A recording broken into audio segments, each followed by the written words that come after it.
2024 ছিল বাংলাদেশের রাজনীতির জন্য একটি চমকপ্রদ বছর। 16 বছর পর স্বৈরাচারের পতন হয়েছে। অধ্যাপক ডক্টর মোহাম্মদ ইউনূসের নেতৃত্বে গঠিত অন্তর্বর্তীকালীন সরকার দেশের রাজনীতিতে এক নতুন মোড় নিয়ে আসে। এবছর গণতন্ত্রের সংগ্রামী বিএনপি চেয়ারপারসন, 3 বারের সাবেক প্রধানমন্ত্রী বেগম খালেদা জিয়া দীর্ঘ কারাবাস শেষে মুক্তি পান। 2024 সালের জানুয়ারিতে অনুষ্ঠিত জাতীয় নির্বাচন দেশের রাজনৈতিক অস্থিরতা বাড়ায়। প্রায় সকল বিরোধী দল নির্বাচন বর্জন করলেও ক্ষমতাসীন আওয়ামী লীগ এবং জাতীয় পার্টি নির্বাচনে অংশ নেয়। ভোটের হার ছিল 40%, যা জনগণের মধ্যে ক্ষোভের সৃষ্টি করে। বিশেষ করে কোটা আন্দোলন সহ ছাত্রদের প্রতিবাদ বিস্তৃত হয়ে উঠলে সরকারের ছাত্রলীগের হামলা সহিংসতা সৃষ্টি করে।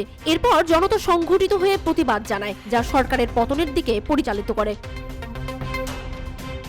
5 আগস্ট বেগম খালেদা জিয়া মুক্তি পাওয়ার পর 8 আগস্ট নোবেল বিজয়ী ডক্টর মোহাম্মদ ইউনূসের নেতৃত্বে অন্তর্বর্তী সরকার গঠন হয়। এতে ছাত্র প্রতিনিধিরাও উপদেষ্টা হিসেবে শপথ নেন। সরকারের প্রথম কাজ ছিল আইন শৃঙ্খলা পুনঃপ্রতিষ্ঠা এবং রাজনৈতিক সংস্কার। দেশে ছাত্রদের আন্দোলন, সরকারের দমনপীড়ন এবং জনগণের মুক্তির সংগ্রাম এক নতুন রাজনৈতিক অধ্যায়ের সূচনা করে।